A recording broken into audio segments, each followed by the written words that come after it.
Hello guys, how are you? I am Ronny Tyagi and आप लोगों की डेट शीट आ चुकी है. I know I am little late but date sheet आ चुकी है. प्रिपरेशन आई थिंक जारी है. तो अब हम लोग भी थोड़ा सा प्रिपरेटरी मोड में आ जाते हैं. मैं आप लोगों के लिए अब से डेली या एक दिन छोड़ के डेली एक वीडियो आपको अपलोड करूंगी जिसमें आपको MCQs मिलेंगे, important MCQs of every chapter, related to every chapter. आज हम लोग ट्राइंगल के MCQs देख लेते हैं. जितने भी हो पाएंगे 10-12 जितने MCQs हो पाएंगे उतने MCQs हम कर लेंगे. ठीक है जी, चलिए तो शुरू करते हैं MCQ नंबर 1 से. इससे पहले कि मैं अपना लेक्चर आगे बढ़ाऊँ, I just want to request you please subscribe my channel that I get motivated और आपके लिए अच्छे से अच्छा कंटेंट में बनाती रहूँ. And also you get the notifications of all my videos. Question number 1 देख लेते हैं. क्वेश्चन नंबर 1 में कह रहा है, in triangle ABC DE is parallel to AB if CD. आपको एक ट्राइंगल गिवन है ABC, सॉरी ए हम यहाँ पे लेते हैं ABC और इसमें पैरेलल है DE. गिवन है AB is parallel to DE. आपको वैल्यूज़ गिवन है. CD की वैल्यू आपको 3 सेंटीमीटर गिवन है. EC की वैल्यू आपको 4 सेंटीमीटर गिवन है. EB की वैल्यू आपको BE की वैल्यू 6 सेंटीमीटर गिवन है. You have to calculate DA. देखिए सीधा स्ट्रेट क्वेश्चन है. हमें पता है पैरेलल लाइंस होती हैं तो इक्वल रेशो में कट करती हैं, तो सीधा लगाएंगे हम इसमें अपना. MCQ बेस्ड है तो डायरेक्ट ही करेंगे. CD upon DA is equals to CE upon EB. ठीक है, CD की वैल्यू 3 अपॉन DA की वैल्यू DA ही रहेगी. DA हमें कैलकुलेट करना है. CE की वैल्यू 4 एंड 6 2 3. इधर क्रॉस मल्टीप्लाई करेंगे तो DA की वैल्यू कितनी आ गई? 9 upon 2 that is 4.5 centimetre. And this is our option number C. चलो नेक्स्ट क्वेश्चन देख लेते हैं. क्वेश्चन नंबर 2 में क्या कह रहे हैं? क्वेश्चन नंबर 2 में कह रहा है, the length of each side of rhombus, sorry, you have to calculate the length of each side of a rhombus whose diagonals are of length 10 cm and 24 cm. देखिए बहुत सीधा क्वेश्चन है. ये एक रोम्बस है. रोम्बस की I think सारी properties आपको पता होंगी. अब आप लोग प्रैक्टिस कर रहे हैं तो आपको सारी प्रॉपर्टीज़ रोम्बस की पता होनी चाहिए. फिर भी मैं एक बार रिकॉल कर देती हूँ. रोम्बस की प्रॉपर्टीज़ होती हैं. First property, that rhombus is a parallelogram with all sides equal. ठीक है, दैट मीन्स रोम्बस की सारी साइड्स इक्वल होती हैं और वो बेसिक उसकी जितनी भी प्रॉपर्टीज़ होती हैं वो सारी पैरेललोग्राम जैसी होती हैं. कौन कौन सी होती हैं? पहली, उसकी सारी साइड्स इक्वल होती हैं. दूसरी, उसकी अपोजिट साइड्स पैरेलल होती हैं. तीसरी, उसके जो डायगोनल्स होते हैं वो एक दूसरे के परपेंडिकुलर बाइसेक्टर होते हैं. ठीक है. चौथी, डायगोनल्स जो होते हैं वो इक्वल नहीं होते हैं. In case of rhombus diagonals जो होते हैं वो इक्वल नहीं होते हैं. और पांचवी, उसके जो एंगल्स होते हैं वो 90 डिग्री नहीं होते हैं. स्क्वायर के 90 डिग्री होते हैं, रोम्बस के 90 डिग्री नहीं होते हैं. ये वाले एंगल्स 90 नहीं होते हैं. तो इसमें हमें जो सबसे इंपॉर्टेंट प्रॉपर्टी आपको रोम्बस की याद रखनी है वो ये याद रखनी है कि उसके जो डायगोनल्स हैं, ये जो दो डायगोनल्स हैं वो एक दूसरे के परपेंडिकुलर बाइसेक्टर होते हैं. ये प्रॉपर्टी आपको हमेशा याद रखनी है रोम्बस के लिए. रोम्बस के लिए भी और पैरेललोग्राम के लिए, दोनों के लिए सेम होती है ये. चलिए तो सिंपल क्वेश्चन हो गया ये हमारा. इसने कहा एक डायगोनल हमारा 24 सेंटीमीटर और ये वाला डायगोनल हमारा 10 सेंटीमीटर. ठीक है. अब जब ये परपेंडिकुलर बाइसेक्टर है दैट मीन्स मैं कोई भी एक ट्राइंगल लूँ, कोई भी, ये ABCD सपोज मैंने किया, ये O लिया, तो मेरा AOB अगर मैं ये वाला ट्राइंगल लूँ तो देखिए इस वाले ट्राइंगल में डायगोनल्स एक दूसरे को परपेंडिकुलर बाइसेक्टर, तो एक राइट एंगल ट्राइंगल हो गया. राइट एंगल ट्राइंगल में राइट एंगल के सामने वाली side hypotenuse. That means AB का square is equals to AO square plus OB square. This hypotenuse square is equals to base square plus perpendicular. Perpendicular और base के change होने पे कोई फर्क नहीं पड़ता है. ठीक है जी. तो ये हमें AB की वैल्यू कैलकुलेट करनी है. AO कितना हो जाएगा? AC हमारा है 10 सेंटीमीटर, तो AO क्या होगा? अभी बताया हाफ होता है. दैट मीन्स 5 का स्क्वायर प्लस 24 दैट मीन्स 12 का स्क्वायर. 5 5 जा 25, 12 12, 144 दोनों को ऐड किया 169. दैट मीन्स AB मेरा कितना आ गया? 13 centimetre. And this is our option number, कौन सा ऑप्शन है? Option number B. I think बात समझ में आ गई होगी. सिंपल था. चलिए क्वेश्चन नंबर 3 देख लेते हैं. क्वेश्चन नंबर 3 में क्या कह रहे हैं? एक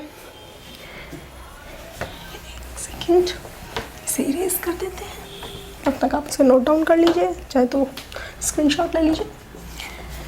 3 में कह रहे हैं in triangle ABC DE is parallel to AB, sorry DE is parallel to BC, AD given है, DB गिवन है, AC गिवन है। At what distance from A does the line DE cut AC। कुछ ऐसा ही है जैसा first question था कि ABC हमारा एक ABC और इसमें हमारा DE, ठीक है। DB की वैल्यू, DB हमें गिवन है 8 सेंटीमीटर यहाँ से यहाँ तक। AC मतलब कंप्लीट हमें गिवन है यहाँ से यहाँ तक 22 सेंटीमीटर। एंड AD भी हमें गिवन है, AD हमें गिवन है 3 सेंटीमीटर यहाँ से यहाँ तक। Now what we have to calculate, we have to calculate that at what distance from A does the line DE cut AC। That means हमें सिंपली AE कैलकुलेट करना है। हमें क्या कैलकुलेट करना है? AE कैलकुलेट करना है, सिर्फ थोड़ी सी लैंग्वेज चेंज कर दी गई है। अब देखिए, एक तो हमारे पास प्रॉपर्टी होती है कि हमारा जो पैरेलल लाइन है वो इक्वल रेशो में कट करती है। दूसरा हमारे पास ये भी होती है कि अगर हमारी पैरेलल लाइन है तो this complete upon this small is equals to this complete upon this small. वही हम लगा लेंगे, क्योंकि हम अगर 3/8 लगाएंगे तो ये दोनों ही हमारे पास अननोन हो जाएंगे। उससे भी आप कर सकते हैं, आपको जो इजी लगे आप वो कर सकते हैं। अगर आप इसे x एज्यूम करेंगे तो ये वाला पोर्शन आपका 22 - x हो जाएगा। इस तरह से भी आप कर सकते हैं, ठीक है। मैं डायरेक्ट लगा रही हूँ। डायरेक्ट कैसे लगाएंगे? हम इसमें प्रॉपर्टी लगाएंगे दैट AB कंप्लीट अपॉन ऊपर वाले ट्राइंगल का part is equals to AC upon A। आपको फिर भी ये कॉन्सेप्ट समझ में आए तो आप मेरी प्रीवियस वीडियो में जाके देख सकते हैं। AB हमारा हो गया 8 + 3 अपॉन AD कितना हो जाएगा 3। AC कितना हो गया 22 अपॉन AE कितना हो गया x। 8 और 3 11, 22 × 3, तो x की वैल्यू कितनी आ गई 11, 2 जा 6 सेंटीमीटर आ गया जी, 6 सेंटीमीटर। चलिए, और ये है आपका ऑप्शन नंबर A। चल नेक्स्ट क्वेश्चन देख लेते हैं। 4th क्वेश्चन में क्या कह रहा है? इन ट्राइंगल MNS, ये इरेज कर देते हैं। देखिए 4th में क्या कह रहा है? In triangle MNS A and B are points on the side MNS respectively. ठीक है, एक ट्राइंगल है हमारे पास MNS, बना लेते हैं MNS हम। MNS एक पॉइंट है MN पे A और एक पॉइंट है NS पे, सॉरी ये है ना NS यहाँ B, ठीक है। respectively such that AN is half of MN and BS is half of, हाँ जी, क्या क्या गिवन है? हमें गिवन है दैट AN ये वाला portion is half of complete MN, ठीक है, एंड BS। देखो आपकी बार इन्होंने ये वाला पोर्शन दे दिया ताकि बच्चे कंफ्यूज हो जाए, but you don't have to confuse. अभी बताती हूँ, हाफ ऑफ NS। देखिए जब हाफ है तो हाफ पार्ट ये है तो ये भी तो हाफ ही पार्ट होगा। कंप्लीट 1 है तो हाफ पार्ट ये है तो ये भी क्या होगा, हाफ पार्ट। तो चाहे आप इसे हाफ लीजिए चाहे आप इसे हाफ लीजिए, और सेम ये हाफ है तो ये भी हाफ होगा। अब जब आप इनका रेशो लेंगे, सपोज ये पूरा y है तो ये हाफ y, ये हाफ y और ये हाफ x। अगर ये पूरा x है तो ये हाफ x और ये भी हाफ x। इसमें ज़्यादा सोचना नहीं है। अब हमें पता है कि इनके जो रेशोज़ होंगे वो इक्वल आएंगे, रेशोज़ इक्वल आएंगे, 1:1 का रेशो आएगा।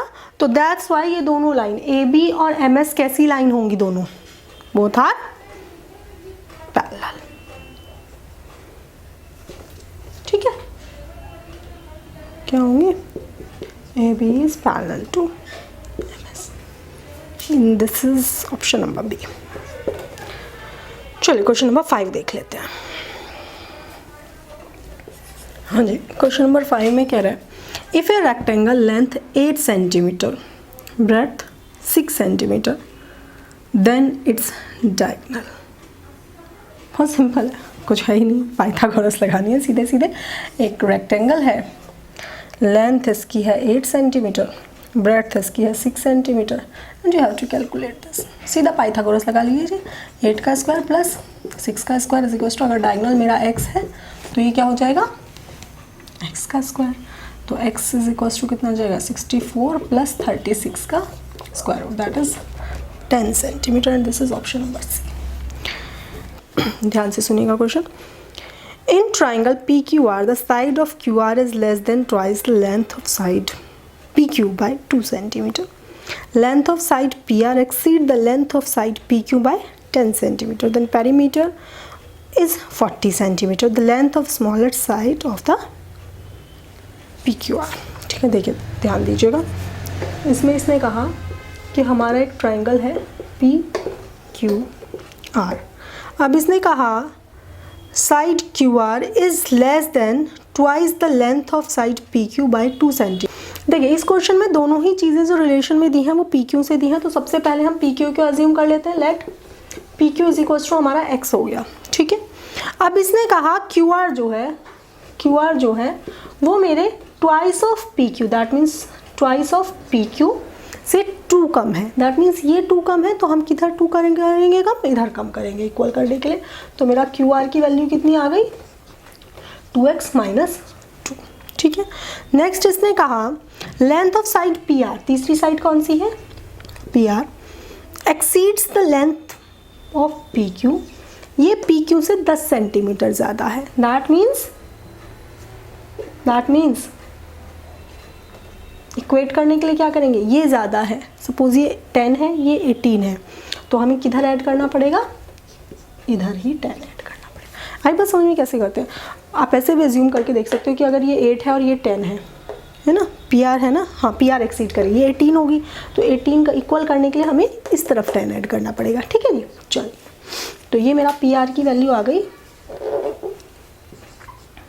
x plus 10. Now what we have to tell, the perimeter is 40 centimeter. Perimeter मतलब sum of all the sides, that means perimeter is equals to 40 centimeter, that means x first side, दूसरी side 2x minus 2, तीसरी side x plus 10 is equals to 40। अब इसे solve करेंगे, x और 2x 3x 4x plus 8 इधर जाके subtract होगा तो 32, x is equals to 8 centimeter, and what we have to calculate this length of the smallest side। smallest side यही होगा हमारा, यही हमारा smallest side होगा, तो हमारा ऑप्शन नंबर आ गया बी। आई थिंक बात समझ में आ गई होगी। चलिए क्वेश्चन नंबर 7 देख लेते हैं। हाँ जी, इसमें क्या कह रहा है, क्वेश्चन नंबर 7 में कह रहा है एक ट्राइंगल है ABC और ये सिमिलर है PQR के, दोनों क्या है सिमिलर है। अब इसने कहा एंगल B, ये वाला एंगल 50 है, एंगल C ये वाला एंगल 70 है, and you have to calculate angle P। अब दोनों सिमिलर हैं तो सिमिलरिटी के लिए सबसे पहला क्राइटेरिया ही यही होता है कि सारे एंगल्स क्या होने चाहिए, इक्वल होने चाहिए। ये 50 तो ये भी 50, ये 70 तो ये भी 70, तो you can calculate this by using simple all the sum of all the angles of triangle are 180 degree. इनका आप सम करोगे तो ये आपका x की वैल्यू आ जाएगी कुछ 7 6 2 12 60 आएगी, ठीक है। ये आप चाहे तो कैलकुलेट कर लेते हैं, option number B. Next question में कह रहा है, ये अच्छा है question, if ABC is similar to DEF। चलिए, एक ट्राइंगल है ABC similar to EDF, that means EDF। मैंने पहले भी आपको बोला है कि जब भी सिमिलरिटी में लिखो तो साइड पॉइंट्स का नाम बड़ा ध्यान रखो, ये नहीं कि आपने इधर ABC लिखा इधर आपने कुछ भी लिख दिया। उसने ABC को EDF के सिमिलर बोला है और आगे भी लिखा भी है ABC is not similar to DEF। अगर आप यहाँ से DEF लिख लेते तो क्वेश्चन गलत हो जाता, ठीक है।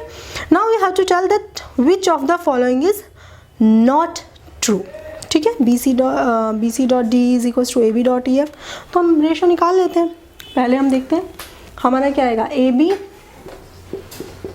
Upon ED is equals to BC upon DF is equals to AC upon EF। चलिए अब हम अपने ऑप्शन से इसे चेक करेंगे। पहला ऑप्शन इन्होंने दिया है BC डॉट डी, BC के साथ मल्टीप्लाई में DE आ जाएगा, तो इसी क्वेश्चन में क्या आना चाहिए AB डॉट DF आनी चाहिए, जबकि इन्होंने क्या लिया है AB डॉट EF, तो पहला ही ऑप्शन गलत हो गया। But let's check others also. AB dot EF that means this ratio is equals to AC dot DE, ये ठीक है। दूसरा दिया है BC dot EF that means this is equals to AC dot DF, ये भी ठीक है। BC dot DE is equals to AB dot DF, ये भी ठीक है। हमारा ऑप्शन नंबर A ही गलत था, ठीक है। Option number A is correct, that means option number A है जो कि ट्रू नहीं होगा। आई थिंक बात समझ में आ गई होगी। चलिए क्वेश्चन नंबर 9 सिंपल क्वेश्चन है, which geometric figures are always similar. ये आपका एनसीईआरटी में सबसे पहली लाइन में लिखा हुआ है that all the circles are similar and all the regular polygons. Regular polygons तो पता है ना, हाँ, तो all regular polygons and all circles, ठीक है। तो इसका ऑप्शन नंबर B आ जाएगा। नेक्स्ट, हाँ जी, 10th क्वेश्चन में क्या कह रहा है, two congruent triangles are actually similar triangles with the ratio of corresponding side. देखिए कॉन्ग्रेंट ट्राइंगल्स कौन से होते हैं, जिनकी साइड्स इक्वल होती हैं, ठीक है, और सिमिलर कौन से होते हैं, जिनके करस्पॉन्डिंग साइड्स का रेशियो सेम होता है। तो कॉन्ग्रेंट ट्राइंगल्स एक्चुअली में सिमिलर कब होंगे, जब उनकी करस्पॉन्डिंग साइड्स का रेशियो कितना हो, 1:1 हो। क्यों? क्योंकि अगर 1:2 या 1:3 इस तरह से कुछ हो जाएगा तो वो कॉन्ग्रेंट नहीं रहेंगे। कॉन्ग्रेंसी के लिए कंडीशन क्या है, that both the triangles should have equal sides, ठीक है। तो इसका ऑप्शन नंबर B आपका आएगा। चलिए नेक्स्ट देख लेते हैं। देखिए पूरा क्वेश्चन क्या कह रहा है, ये अच्छा क्वेश्चन है। कह रहा है इन ट्रापीजियम ABCD, ये मैंने एक ट्रापीजियम पता होगा क्या होता है। ट्रापीजियम एक ऐसा पॉलीगन होता है, एक ऐसा क्वाड्रिलेटर होता है जिसकी दो साइड पैरेलल होती है, दो साइड पैरेलल नहीं होती है। तो ये ABC नहीं, C इधर आएगा, ऐसे रेगुलर में आता है ना, कभी भी ऐसे नहीं आता, ABCD। अब इसने कहा कि एक डायगोनल है AC, ये डायगोनल है, इस पे कोई पॉइंट है O, ठीक है,